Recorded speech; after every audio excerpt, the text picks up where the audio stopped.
desperate, powerless and flawed. That's the feelings by many leaseholders who, despite technically owning their own property, are having to pay mounting additional costs on that property. These extra charges might include ground rent, legal costs, and some are even paying over £300 for a doormat. It's unbelievable this. The government had originally laid out plans to abolish the leasehold system, but again, in a U-turn by the Housing Secretary, the scrapping of the system will not happen this year. Instead, Michael Gove, yes him, has set out proposed law changes that will give further protection to leasehold tenants. However, these changes have not been widely received, with some campaigners slamming the new laws, saying it is simply more sticking plaster reform. So my question tonight is, what is wrong with our leasehold system? Earlier, I spoke to Harry and Anna Scoffin, who've been stung, and I mean stung, by extortionate fees. Here they are explaining their difficult situation. It's a flat. It's a no-frills block. It's a 3-bedroom flat in a fabulous position. I'm in a lovely spot in London.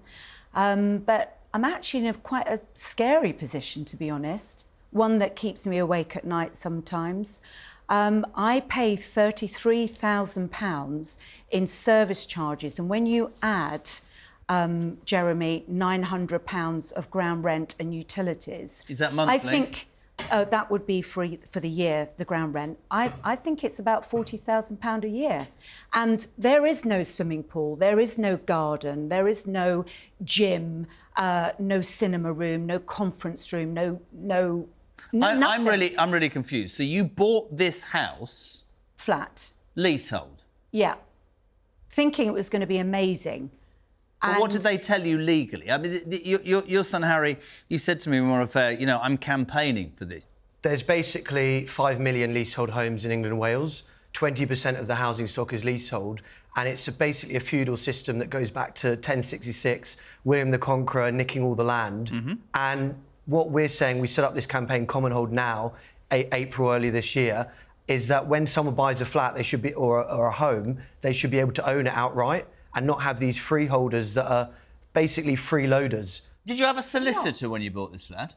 I think we probably did. Yeah, of course we did. We went But in through the normal conveyancing process of being with your solicitor, are you telling me that for people tuning in, they'll be expecting me to ask, are you telling me that nobody explained to you what a leasehold was? Absolutely not. And I truly believe... Well, I'd sue your goddamn solicitor right now, and I'm being deadly serious. I didn't know that the building would be so run down. Yeah. We'd have something like 12 floods in 2 to 3 years, and we'd have the carpets infested with moths and beetles because they've never been cleaned, Jeremy. So you buy your flat in a block. And you think you own it. Sorry to interrupt. No, brilliant. And you think you own it, but actually suddenly you're hit with this bill. Yes. And part of it, and I read it here, run down. The communal area is appalling. I mean, what are you getting for 40 grand a year? Nothing. I'm absolutely getting nothing. I'm getting ripped off. And I have a message. Can I give a message? I have a message, first of all, to all the young people, to all the people who have a dream. They have a dream of owning their own home.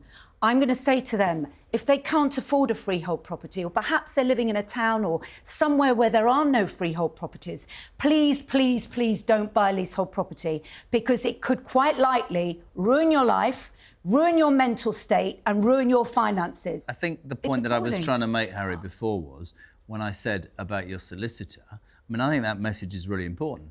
You would understand, would you not, the people watching this would go, I mean, fundamentally, you've been failed by a solicitor who should have done due diligence and found that this building, because that ignorance, not on your behalf, but on other people's behalf, can put them in the position you find yourself in, right? But it's a systems failure, because every country in the world, when you buy a flat, it's yours, even with a mortgage, you control those... Oh, it shouldn't be allowed, but what I'm saying is surely, Harry, you would agree that your solicitor should have pointed that out to your mother. Well, they pointed out that the service charges are high, but no one's got a crystal ball to go in and say your service charges are going to go up £10,000 in 5 years. Dave said it to me earlier. It's like the landlord's getting 2 bites at the cherry. They're selling you the property and pocketing that money, and they're also charging you increasingly exorbitant, service charges. Presumably they can make their own figures up. And as you described it, it's incredibly run down where I live, and that isn't great for you moving forward. And you talk about what it's done to you. This has really knocked you, right?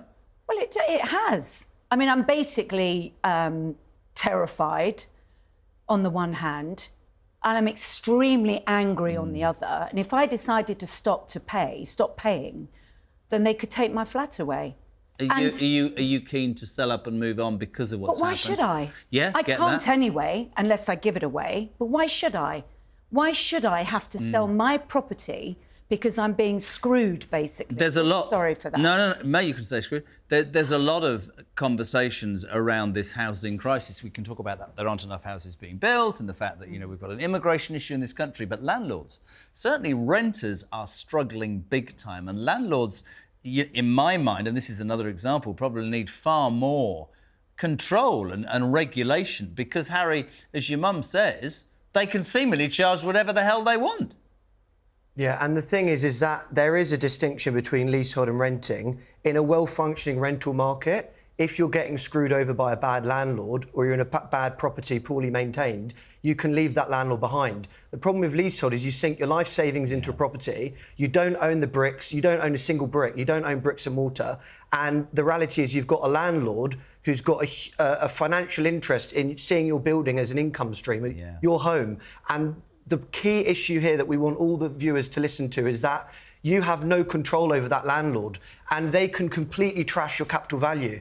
And it will be the biggest mistake. And this is a joke of it. Scotland. Emigrate to Scotland, emigrate to any other country in the world where they have common hold systems, condo, they call it strata title in Australia and Asia. People democratically own their buildings. And don't get me wrong, residents may fall out with each other, but that's democracy. That's an argument against democracy. Let the people that are paying these bills control them and be a little bit like, maybe I'm not allowed to say this, Lord Sugar, and say you're fired and get rid of a managing agent that's ripping you off. Couldn't agree more. We can't buy the freehold. We can't even get this thing called right to manage where we could appoint our own managing agent because you've got a hotel underneath. It's an absolute nightmare. And, we don't want to name names here, but this system is making people rich beyond their wildest dreams. And there's nothing wrong with capitalism doing well, but you've got to provide a service. This is highway robbery.